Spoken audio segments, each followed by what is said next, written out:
Hey, I'm Ricardo Handy. And I'm Lucy Hall. Welcome to the Hope Village podcast. We're excited and got some great things in store for you today. My name is Ricardo Handy. I'm a filmmaker. I was recently inspired to make a movie about the life of Lucy Hall. I always tell the women my story. I used to smoke crack in the bathroom. Today, if you go to my house, what's in the bathroom is my Bible. Because I had to put something in that place that was greater than what used to be in that place. Her story has inspired thousands of women to get on the path to recovery and change their lives forever. Like I always tell the women in recovery, now you're the disciple that gotta go share it. Amen. You're the person who's gotta go tell your story. You've gotta be an advocate. In this podcast, we will go in depth with Lucy and the recovery community at large. You shouldn't have to get arrested to get well. If the community and the place where you grew up and the place where your family lives isn't going to be about redemption, who is? You are tuned in to the Hope Village podcast. Stay tuned to find out how you can see the movie Hope Village and get Lucy's book, The Complete Guide from Rehab to Recovery. If I can put a Hope Village in every town, we'd be in business. Well, welcome to the podcast. I'm excited about today's show. We have so many things in store. And before we get into what we have in store on this episode, I want to just share a few announcements real quick so you can find out not only, how you can see the Hope Village movie and how you can get the book, but mainly how you can connect with Lucy and I if you have any questions, need any help. We want to be there for you. This Friday, next Friday coming up, Friday, January 31st, we'll be in San Diego at the Theater Box Theater. It's actually the San Diego Black Film Festival. And our movie Hope Village is screening at 4 p.m. there. So if you're in the San Diego area, definitely come on down. Or if you know someone that might be interested, let them know. And then coming up, the next screening coming up will be in Hollywood on Wednesday, February 12th. So if you're in the LA area, Southern California area, those are your two opportunities to come see the movie. That one will be 7:30 on Wednesday, February 12th at the Let Live Theater, which is 916 North Formosa Avenue. And all this stuff is listed on our website, hopevillageproject.com, or you can check us out on Instagram at Hope Village Project. And we'll be posting our announcements there. Also, you can find us on Facebook at Hope Village Project on there too. Lucy, we have some other announcements as well. Lucy's going to share with you how you can actually call in and get some information, get some advice. Absolutely. Well, we want to always know what's on your mind and how we can help you. And so you can call 805-391-4973 and leave us a message. We'll answer the question. We will get back to you if you need help or if you need hope. We want to be able to be there for you. Again, that's 805-391-4973. It's on your screen. We want to help you and we want to give you hope. So do call in and ask questions. We'll answer those questions live and we'll also get back to you if you need some resources. But I'm excited about today's episode and want to jump right in because we have some great hope dealers on the West Coast. We have interviewed two different Salvation Armies. One, I learned so much about the rich history of the Salvation Army and learned that they're all over the world and how they are moving the needle in recovery. And then when we wrapped up, when I heard my sister Joanne's story, another hope dealer who definitely, by her experience, strength, and hope, gives you hope, whether you are the person in need of recovery or you're a loved one. We got things we want to share with you today. So I'm excited to jump right into these awesome interviews. Stay tuned. I'm very excited today to have with us on today's show of Hope Village podcast two extraordinary people from the West Coast, San Diego, of Salvation Army. One, Shannon, a woman who has come up the ranks in terms of recovery, and I'm excited to hear her story, as well as Major West, who's also from the Salvation Army. So, Shannon, thank you again for joining us. Tell me a little bit about your story and your journey, that what brought you to Salvation Army. Well, I grew up in a home where I thought drinking alcohol every day was okay. And I was a social drinker all the way up until the time I was 37. And in my job, I was making decisions I was kind of being a little puppet. I felt like a puppet, and I was made to make decisions that were not good decisions. They were for good reasons, but they were bad decisions. And my conscience started getting to me, and I started drinking a little, and a little became a lot more, to the tune of $700 a week of hard alcohol, not even light alcohol, no mixers, no nothing. I was drinking tequila and vodka every day. I got 3 DUIs in 90 days, in and out of jail, for the past 5 years. And what led me here was an argument that I had gotten into with my niece. I was completely inebriated. I don't remember all of it, but tears to my eyes when I read the police report. I got so upset I picked up a cast iron pan from my stove and I threw it, and it hit my 13-year-old daughter. So of course I was on probation already, and the police came and they arrested me, and I had a lot of charges. And I sat in jail for about 6 months, and then my public defender said, you really need help. Have you ever gone to a program? I said, no one's ever even offered me a program before. I would love to get help because clearly I can't do it on my own. I went to the rooms and I sat there, but I had a really hard time with the God thing, and it went in one ear and out the other. And beyond that, I didn't try to get help. Drinking was an easy way for me to forget about my problems. And at the time, I had a lot of them, at least I thought I did. And so she made a deal with the district attorney that if I would complete a program, that I'd be able to see my kid again. I have 2 beautiful daughters, and my family means the world to me. And Norm did a virtual interview like this, actually, and said he would come out and meet me, and he did. He came to Las Colinas and he met with me, and he told me, 6-month well, he didn't tell me it was a 6-month program. He said, I have a program that you can go to. And at the time I had a face piercing. He's like, but that's got to come out. And I said, okay, no problem. If you guys can help me.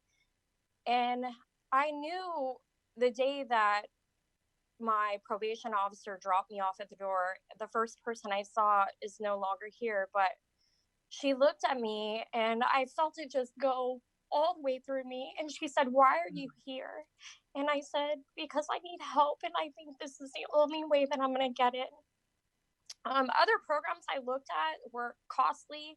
They needed insurance, all of that. And I don't have that. I don't even have Medi-Cal. I do now, thanks to the program. They helped me get it. But it wasn't required to be here. The only thing that was required was for me to show up, put up, follow the word of God, which I do every day. I have my devotions. I go to chapel. I meet with my sponsor 1 to 2 times a week. I do 3 to 5 meetings a week. There's no way. At the time, my husband told me he would never take me back. He was done. We've been married for 27 years. And he was over it.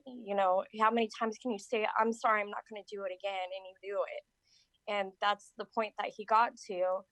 And he finally came around. He's letting me back in. It's a slow process. It takes time, things I must learn. But I graduated the program. I was able to go back home to be with my family, my kids, my husband.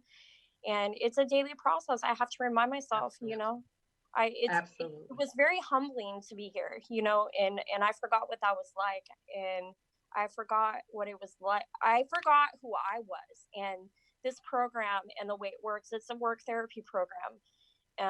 And I go to work every day. I do classes at night. I went to meetings. I got a sponsor. I did everything I was supposed to do the right way. And I worked hard. I gave 110%, not just 100, because if you're going to show up, you might as well do it all. And they showed me how to look at myself again and how to put myself first, God first, and then me, because I forgot that part. And awesome. I didn't like the person that I was when I looked in the mirror. And now I can look in the mirror every day and say, you are beautiful and you are loved and you can do this. And it's amazing. And I'm grateful that they offered me the opportunity to be an employee here after I did graduate. Awesome. Because it helps keep me grounded. I get to see the people coming in and out when they're struggling. All I can do is give them words of advice, things that I've gone through, but don't give up. It's not easy. It's not an easy program, I'm not going to lie, but it's worth it. because if you put all your effort into it and all your spirit into it and you believe that it's going to work for you, it will work for you. But if you're So just Shannon, here, I have a question because as I listen to you, I get excited. I really do, because that's exactly what I hear time after time as I meet different women along the journey of recovery.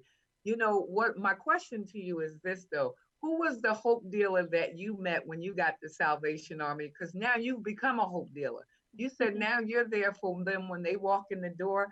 Tell me about one of the hope dealers you met along the way. Who was it that gave you a hand of hope, a hug of hope? But there was somebody along the way in your process, in your journey that you met, that you went from I think I can to I know I can. Where did that happen for you in the process? it honestly is not just one person. It was the person that I met when I walked in the front door. Her name was Alexandra. She's very spiritual and grounded and straight to the point. She doesn't beat around the bush. She doesn't sugarcoat stuff. And she helped me get some family counseling as well, free through the Salvation Army, which was amazing because I don't think if she didn't take the time out to talk with me and my husband and my girls in a room, that we could be honest with each other and get a third party opinion, that would have happened. And then I got lucky enough to have Major Iva as my counselor, and she called me on my bullshit. I'm not gonna lie. She was like, "Sorry." It's okay. Whenever I was struggling with being honest with myself, she would be like, "Shannon, really?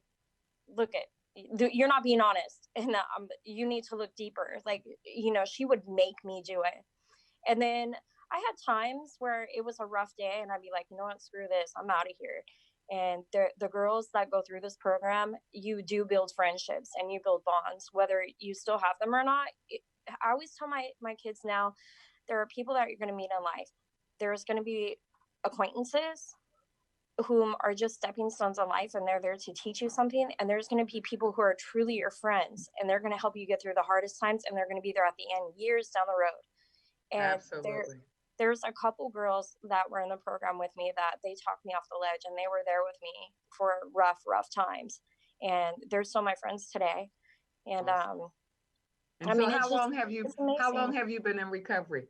Tell me how long um you've been in recovery I now. am 15 months sober now, and Congratulations. it feels amazing, and hopefully I'll have 15 years. There you go. One um day at a time, girl. You get there. Trust me. One day at a and I time. do. Whenever someone asks me, "Hey, how's your day?" I'm like, "Blessed and sober. My day's amazing." It you really know is. I love It it. really is. When you And think my about day where goes you by. came from. Yeah. And I come in and I work on Saturdays because I like being here. I like seeing the people. They make me happy. I come in with a smile every day, and I leave every day with a smile. Awesome. There's Thank nothing you. I don't like about the program or my job. Thank you. And that's what humility is all about. And you mentioned Major Iva, and I'm glad that Major Iva that you have joined us today as well as a Thank hope dealer. You've been that you. hope dealer at Salvation Army how many years now? Oh, I actually, as a baby, my mom took me to the Salvation Army Church in West Virginia. And I grew up in that church. And then almost 35 years ago, my husband and I became Salvation Army officers with the Salvation Army. And we love every minute of it. And being able to walk the journey with each one of our men and women is an incredible life-changing event. I don't know if they change us more than we change them, but I think we do it together, and we cry together, we laugh together, we get mad together, but that's part of being a family. And I think that's one of the greatest pieces of recovery, and what recovery gives us all is a sense of community. Because today in this society, with technology and all that goes on, it's hard to get connected to people. But once you come into recovery, there's just this automatic connection and this automatic community, because we all need a community. And so, as a hope dealer, you would hope that you reach out a hand to somebody or you give them a hug, and they do become a part of your family. And so, tell me, how many people do you serve there in the San Diego Salvation Army? Okay. Our center has capacity for 102 men and 28 women at any given time. And they can live with us and do the program for 6 months to a year. And then we have sober living houses where they can transition into once they gain employment. Awesome. And so tell me what it is that you want the community to know about the Salvation Army. How can they get involved? How can they help? Right now is the donations that people give us, that we put into our stores, that we cannot do this program free of charge for men and women without funding, and those donations are, even though may be one man's trash or something they don't want anymore, it changes lives, Absolutely. and so by donating to us, we repurpose that and we put it into our stores. And now all of that money comes right back into our program. And that allows us to give free rehab for men and women and to give them a hand up, and allow them to make change and allow God to transform their lives and to show them his true meaning and his true purpose for their lives every single day. And that is to live a life of sobriety that is God honoring to him. And we get to have that privilege of doing that. So at the Salvation Army, what supports those men and women who walk through your doors is your thrift stores. Yes, So when that is people correct. donate to the thrift stores or they write a check for Salvation Army, Right. it is what opens the door of hope and love to so many men and women who may be struggling, not just from addiction, but mental health or homelessness, whatever the ill is that they face in life, they can come to the Salvation Army. Where are you located in San Diego? We are at 1335 Broadway, downtown San Diego, right in the midst of all the busyness. And we have a huge homeless population around us, but many of them are in their disease as well. And so we hope that by our presence in our community, that they'll see that they have hope. And all they have to do is surrender and allow us to help change their lives and to show them how to live a life of sobriety. So Major Ira, tell me, in your 35 years, how long have you been at the San Diego location? We've been here 3 years. You've been there 3 years. And in your Yes. 3 years there, or before you were there in your Salvation Army journey, tell me a story that you'll never forget or that changed you in terms of wanting to do more to help men and women. Tell me one of your heartfelt stories. There's so many, I'm each sure. one of our men and women have unique stories, and different backgrounds where they come from, and like Shannon said, I had the privilege of walking this journey with her, and to sit and to hear the heartbreak that she came in with, so much sadness, where she would come into my counseling office and just sit there and she'd just be crying, and she'd apologize. And I'm like, why are you crying? That's part of the healing process. And to see her become stronger in her recovery and to see the hope that she can have again, that she can be reunited with her family, and to be able to link her with Alexandra so that her family could also be a part of that healing process. Because the addiction doesn't just affect the person in the disease, but it affects their loved ones all around them. Absolutely. And so if we're going to heal our men and women, we got to involve their families throughout this process, and it's encouraging to see that, with Shannon, that her husband let her come home, and her children, her oldest daughter at first says, I don't want anything to do with you. And now she's coming back around, and that's incredible. And that's why we do what we do, is because we're supposed to help those who are down and out to get back up and to see that the Lord loves them. And he's all about restoration. We all have our own disease, our own addiction. Some of us hide it a little bit better than others. But we all have problems, we all have issues, and but some are more visible than others, and so it's amazing. I was one of those kids that grew up in the church, and my family was very, very poor, and we had nothing.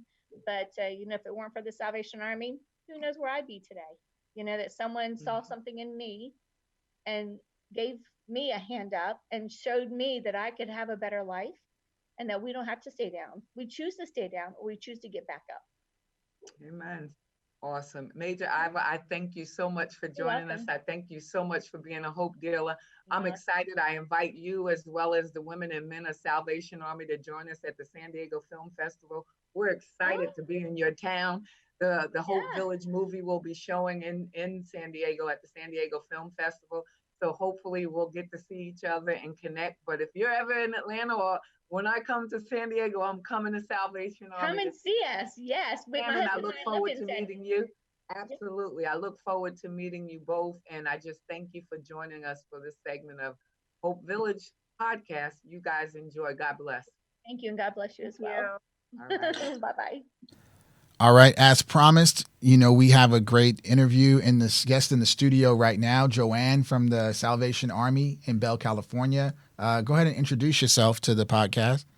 Good morning, good afternoon, whatever time of the day we're broadcasting this, but my name's Joanne Parember, and I'm the Director of Clinical Programs at the Salvation Army in Bell, California. Bell Shelter is a 563-bed homeless shelter, referred to as the largest shelter west of the Mississippi. I'm from the East Coast, so I happen to think it's the largest shelter in the country. I'm also here as a woman with long-term recovery. On February 5th, 1987, I got clean and sober and have had my own recovery journey that I'm here to share today. Awesome. Awesome. Well, you and Lucy actually got a chance to meet at the movie premiere, and you guys got to share. You guys are both hope dealers, kindred spirits. Lucy, do you guys remember? How was that? How was that first meeting when you guys first met? Well, I love it, and welcome, Joanne. I'm excited that you're here with us today, and of course, always one hope dealer to another. Much love, and excited about the conversation we'll have today. You know, it's interesting as I listened to her in introducing the Salvation Army, I struggle with shelter. So, I got to start there because in my mind, shelter always brings about a picture in people's mind. Shelter breeds poverty, when in fact, we're giving people hope. So I hope just like we take the focus off addiction, we take the focus off of shelter, and we are a place where people begin the process of recovery. Joanne, would you agree with that? I think traditionally we've said shelter, but I really would love for us, like I say to people, Mary Hall Freedom House has a low barrier housing, meaning we have one of our locations takes anybody, no matter what condition they're in, even if they're drunk, as long as they're not causing a problem, we say, come on in. So I like the low barrier housing versus shelter, because again, shelter brings about a particular thought in people's mind, just like when we talk about addiction as opposed to recovery. Today, we want to focus on recovery because people are recovering. Today, we want to focus on people needing housing versus they're in a shelter. Would you agree What do you with that? think about that? Absolutely. We've actually talked about that internally, and we talk about being committed to assist people with obtaining permanent housing. And there's a lot of research that actually supports that if people are housed, they make better choices. And they have a lot to, sort of risk. So they're able to think through, any of the potential consequences if they were to, engage in any risky behaviors. Right, so right. 100%, I would say everyone at Bell Shelter. It just happens to be what it's been called for many, many years. Right.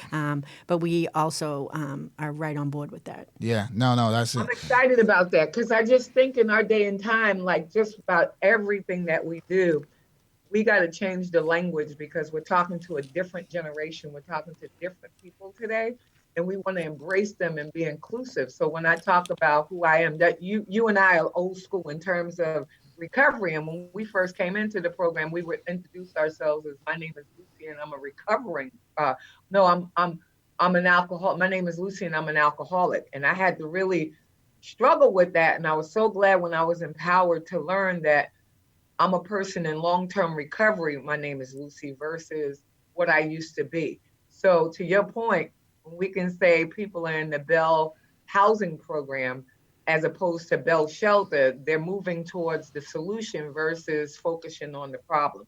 So I'm excited about that. And I think that kind of leads to what we want to talk about today. And Ricardo's going to read an excerpt from the book. And I'd love to just talk about that because I think, when I think about how him and I met and then how me, you, and him have this connection together, I want you to tell a little bit about that, Ricardo, if you will. Yeah, well, we met at the premiere because, my father, like I said, this whole journey for me started, just as discovering as a loved one, like when someone's going through this, their substance abuse issues, that it's not cut and dry and how to help. I didn't really know what to do, where to go.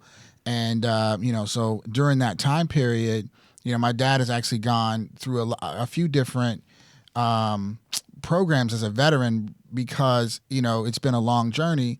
But I think now him at Salvation Army, the program they have for veterans, and I want Joanne to share about what that program is and how it works. But that's my dad's currently there now. And so we talk about that in the book, just the process of like how to help a loved one. In chapter 13, we talk about helping loved ones in recovery, and I'll just read a quick excerpt from that. When loved ones become withdrawn, erratic, compulsive, or suddenly secretive, pay close attention. Something is going on.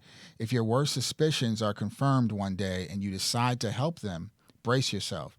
Your life will not be the same again for quite some time. It may very well become a hurricane of drama. It's going to take a lot of love, prayer, and self-care to see this through.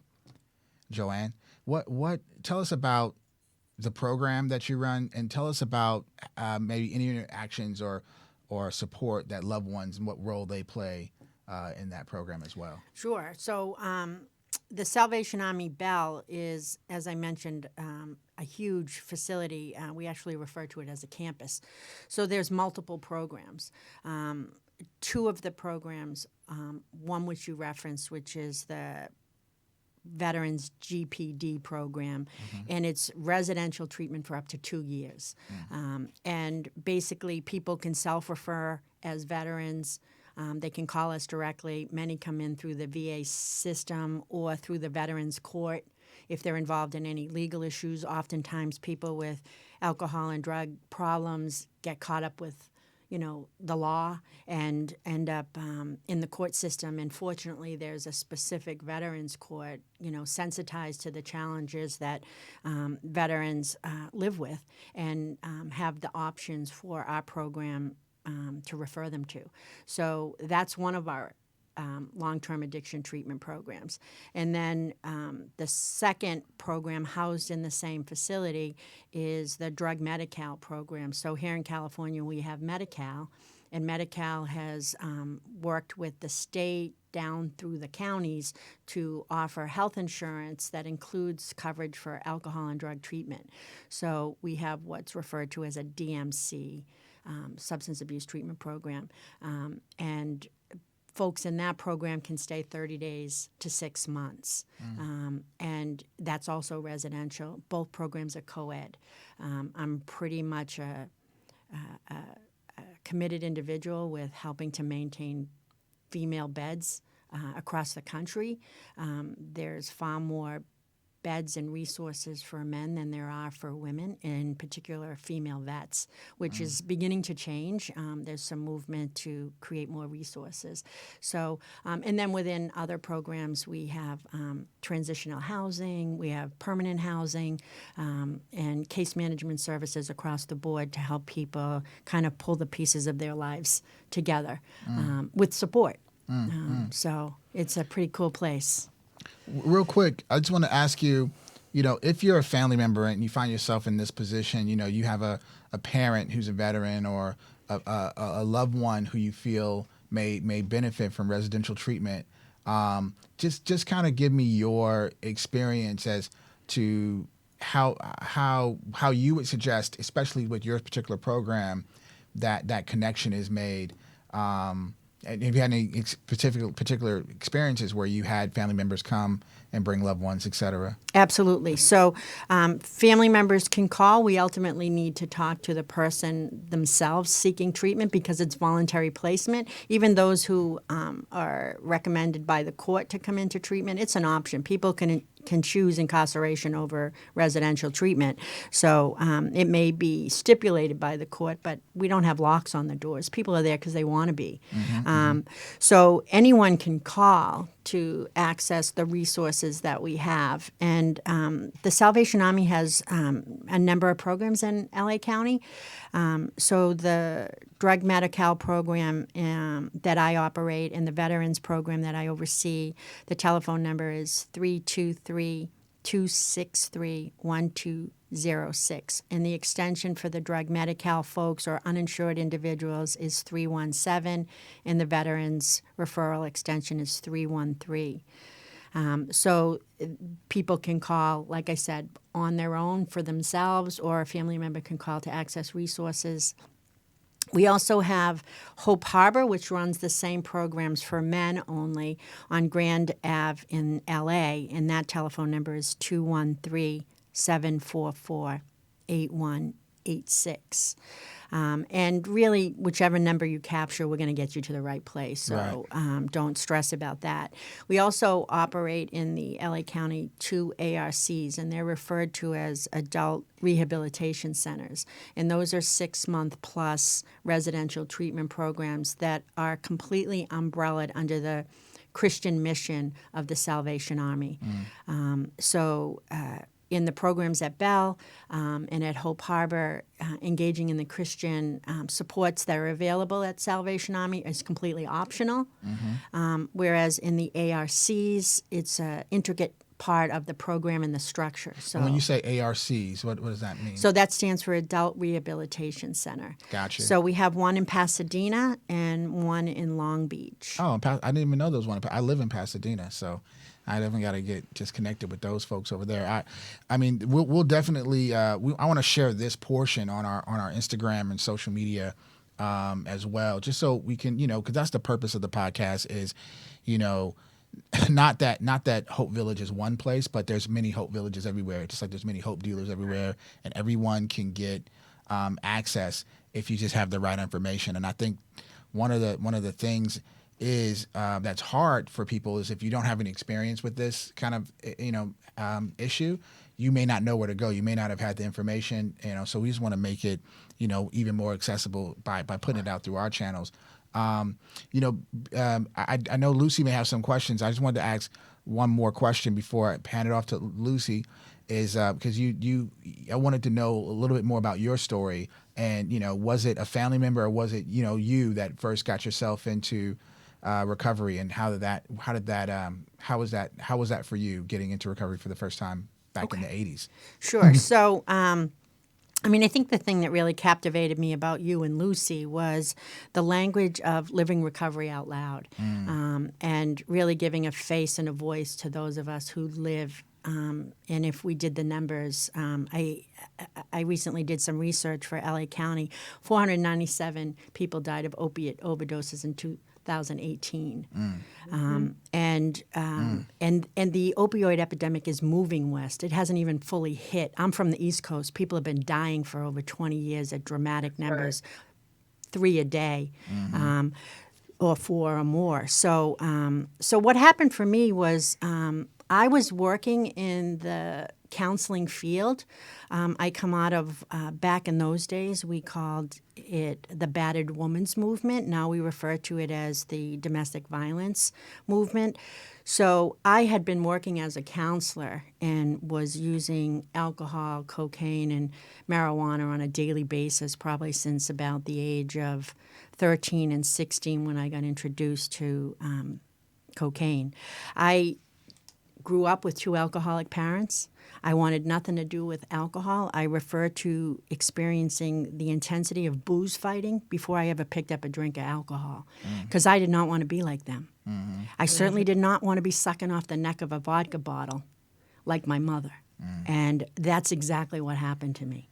So I didn't have a defense. I didn't have the coping skills. I didn't have the ability to say no. So, for example, when cocaine got introduced to me, I said to my friends, I am never using that. And they said, why, Joanne? Are you too good for it? And I said, no, there will never be enough. Like I had already known by the age of 16 that I suffered from what we refer to as more, the need for more, right? The increased tolerance. I understood it. I didn't have the language for it. I felt it. I lived it. And so basically what happened is as alcoholism and addiction it progressed and it ripped me off, right? It ripped me off of my hopes and dreams. That's why Hope Village, Hope Dealer, like I totally get it. Like I remember being 17 years old and the dreams slipping through my fingers and not knowing how to retract them because I wanted to live them. And I was going down this spiral to, devastation that I had lost control of before I started. So what happened to me was I lost a job that I really valued, and I was homeless once again, uninsured once again. I used to always say I moved out of my parents' home when I was 17, but I moved out, I moved back, I moved out, I never really grew up and moved on. I would register my car enough to get it on the road, and then I wouldn't pay it, and I'd be driving illegally, and I'd pay the rent until I got evicted, because I wasn't paying the rent. I used to try to be responsible. I'd hide my rent on myself, go to Boston because I'm from the East Coast. I'd go to Boston to drink and think my rent was safe in my hometown, and then I'm speeding home to steal my rent from myself. The intensity of wanting to be a responsible person, and I've met recovering people over the years that have had that same intensity, wanting to be responsible, wanting to be a woman of my word. That mattered to me. When I made a plan and I couldn't step up to it because I was stuck on a bar stool, it devastated me. I felt the emotional and spiritual consequences quickly. So I was also, experiencing the ultimate loss of spiritual values, which was the will to live. I wanted to die. And if anyone could have convinced me that death would have been more relief than I was getting from alcohol and drugs, I would have slit my throat, to tell you the truth. Put myself in drug deals gone bad, telling them to pull the trigger, hoping they'd take me out, and they didn't. And I thank God for that today. So basically, what happened was I grew up on welfare and in the projects. My mother was an immigrant, and she amazingly pulled us out of all of that. And she built a nice business in the city of Lowell, Massachusetts. And she gave me some responsibility, and I started stealing from my mother's business. And I did it like this. I would take money on Monday with all heartfelt intentions to pay her back on Friday. And I was taking more money than I was making. And the dangerous thing is I was getting away with it on the outside. On the inside, it was destroying me. Right. And one particular night, my mother caught me. And it was really a godsend. And she couldn't believe I was stealing from her. And she was threatening suicide as a result of my actions and her own alcoholism. So the next day, I drove to a treatment center because I was afraid if I called anybody or anyone put me on hold or tell me there was a waiting list, that I didn't understand them, but I had a moment of sanity. I had a moment of clarity. And I knew that if I waited it out, it might pass. Right. And so I just drove to a treatment center that I knew about. And I walked in and I told the gentleman that greeted me, I said, I need help. And he said, why? And I said, I'm going to kill myself. And he said, you belong up on the hill, which was no longer there, but a state hospital in Danvers, Massachusetts. And I said, okay, because I didn't know what was wrong with me. I really kind of was beginning to think I was completely insane. So as I turned away from this gentleman, I said, God, no matter how many places don't have a bed, no matter how many places turn me away, please give me the strength to keep on going. Now, I didn't consciously think about that prayer or pre-plan it or anything like that, but Joe heard me because I said it out loud, and he said, come back here, young lady. He said, what do you mean you're going to kill yourself? I said, well, if I keep drinking and doing cocaine the way I do, I'm going to die. I'm going for bridge embankments and pulling out in the last second. And he said, you belong here. He said, we have a bed for you. So that started my journey. That was February 5th, 1987. And I went into 6 months of residential treatment, and then I went on to sober living. And I'll tell you, I often tell the folks that I work with, my colleagues and the people we serve, I wish I could put my residential treatment experience on the top of my resume. It's the hardest thing I ever did. The hardest thing. And I have a master's degree. Right. The hardest thing. So. But the best thing. The best thing. Yeah. The best thing. Yeah. A gift. Absolutely a gift. I've, come to believe that I have a life worth living, a life worth protecting. Right? And that's the hope that I want to give to others. So I hooked into you and Lucy for that reason. Now I do an orientation meeting weekly, and I say to the folks we serve, drug dealer to hope dealer. Right. That's me. Okay, You you know? better believe it. In listening to your story, I think there's a connective theme between not only you and Lucy, but just through the folks that I've come across in this journey that have had a long-lasting recovery. And honestly, some of the folks that haven't had as long of a recovery story, there's been a lot of ups and downs, a lot more ups and downs, and I feel like it's that first residential treatment that they go to and how long it is and how good that program is. I mean, like what you just said about the 6 months that you did in residential treatment, you know, that seemed to be foundational, right, for the rest of your journey. Yeah. So one of the things I share with the folks, and I'm completely transparent, live in recovery out loud, didn't know what to call it. Thank you, Lucy. You know, and I say to the folks that we work with that not everyone needs residential treatment. They have structured outpatient programs. Some people go to individual therapy once a week. Some people walk into 12-step meetings, or someone goes to church on a Sunday, and they make the decision to stop, and they stop. Right. Some of us need intensive care. Right. That's what I refer to it. And we need 24/7 wraparound support. I happen to come from a pretty horrific trauma history. And when you talk about veterans, I mean, we have veterans at the Salvation Army that have been on 9 deployments, active duty. Talk about post-traumatic stress disorder. Men and women with severe physical and sexual abuse histories. I come from a pretty traumatic. My father died in prison for murdering somebody. Also an alcoholic, you know. So I always say to the clients, some are sicker than others, and we're somes. And there's no moral no more judgment attached to that. It's completely about needing intensive care as if you had a serious medical condition. And I think I'm going to jump in because, Joanne, you covered a plethora of things that I want to just touch on real quick. Some of which happened to Carlo's original question regarding the family. And I think it's important to say to family members, one, don't blame yourself. Get you out the way, and that's where the self-care comes in. But do seek help, meaning, like you said, when your mother and you had that confrontation, the same thing happened for me. My dad said to me, I want you to get yourself together before I leave this earth. Well, my dad was my hero. So for him to say that while I was high just blew my mind, you know, and that to me will never leave me because he had the courage to say to me, I know what you're doing. I just pray that you get it together before I die. I want to see you get this life together because I know you got better potential than I see in you. So one, his honesty struck a chord with me. Not that day I went and got sober, but it wasn't many days thereafter because I didn't want my dad to die and be disappointed. I didn't want him to die and me being living the life that I had. So to the family member, you know, to thine own self be true. Tell yourself and tell your loved one what you see happening to them, what it's doing to you. But keep it in the I statement. Don't ever blame nobody because when you start blaming people, they get defensive. But if you just share with them in a loving way what seeing what they're doing is doing to you, then you're talking about the hurt you have as their lives are being destroyed by drugs and alcohol.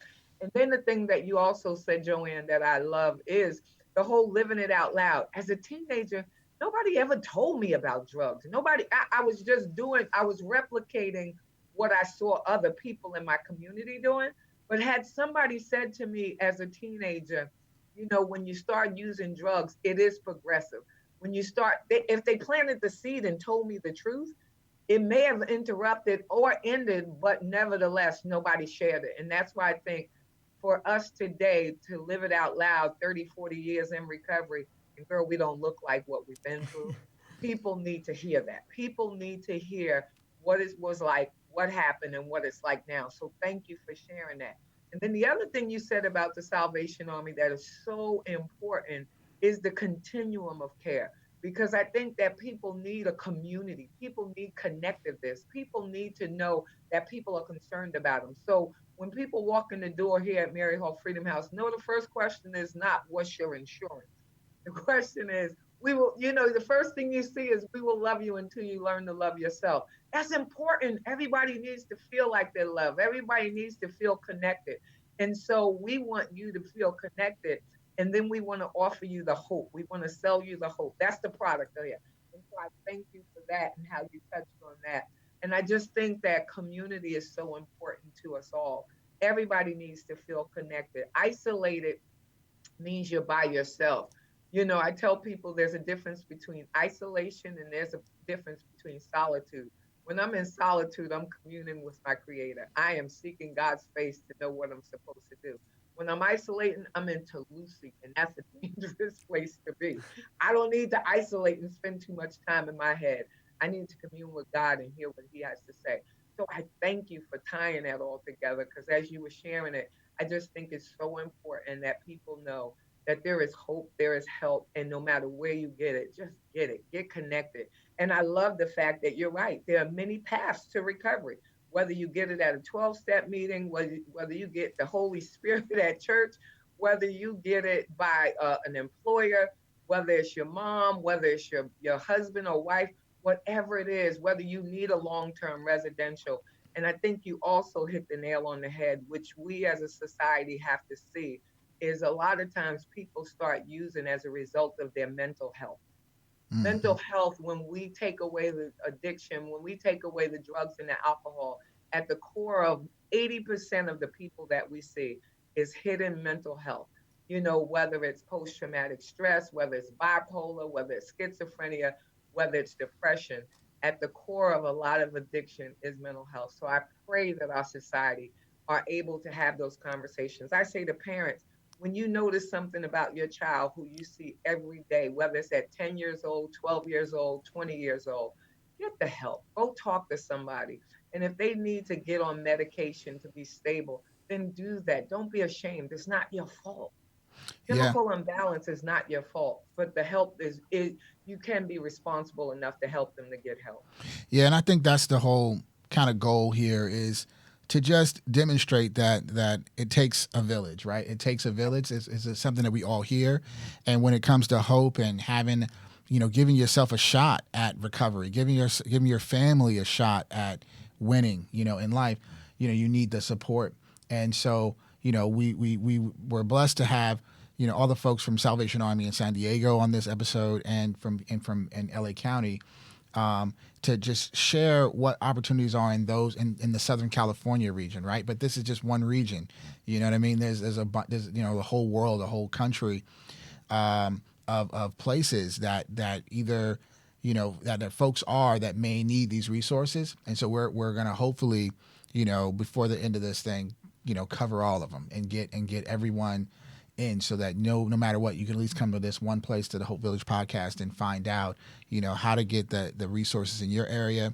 And just wanted to remind folks before we wrap up that if you are in an area where we haven't spoken about the resources there, or you have a question, or you're curious, or you're a clinician and you want to build something like this in your area, you can feel free to give us a call on our phone number. Leave a message, and Lucy will answer your question on the next episode. That number is 805 391 4973. And you can also visit the website to not only get the book, but find out where we're going to be in person screening the movie. The next screening coming up is Friday, January 31st. At 4 p.m. in San Diego at the Theater Box. That's 701 Fifth Avenue in San Diego. And then following that, we'll be in Hollywood, actually screening the film February 12th on Wednesday evening, 7:30 p.m. At the Let Live Theater on 916 North Formosa Avenue in Los Angeles. So, and all that's posted on the website. We'll also share it on the social media. Follow us at Hope Village Project on Instagram. Follow us at Hope Village Pro on Twitter. You can ask your questions there too, or go to the website, hopevillageproject.com.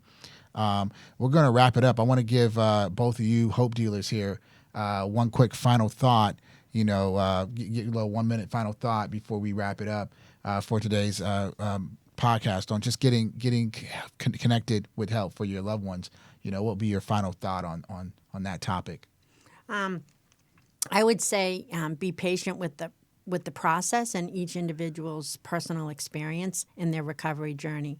I happen to share a story that says the first time I completed residential treatment, I've been clean and sober ever since.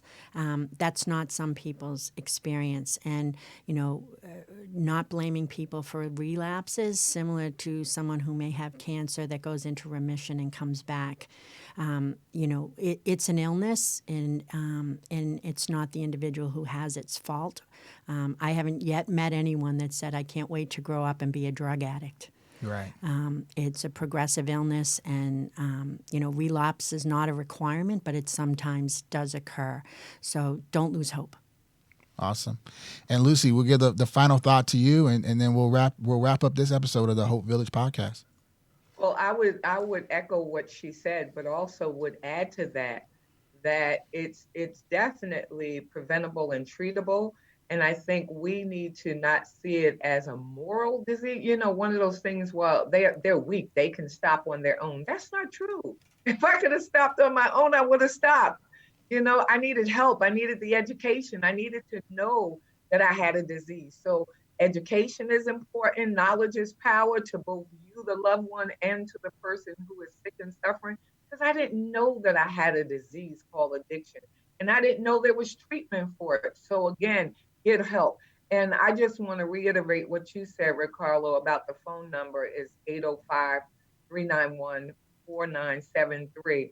If you have questions or if you want to say something to us and you want us to cover something on the podcast, we want to hear from you. If there was a question that you had that you want us to answer, I would love to do that. And I would love to share the hope with you, because keep the hope. I'm from one hope dealer to the many hope dealers across this world. Help is available. Hope is there. Thanks. All right. That's it for today's episode. We'll see you next week.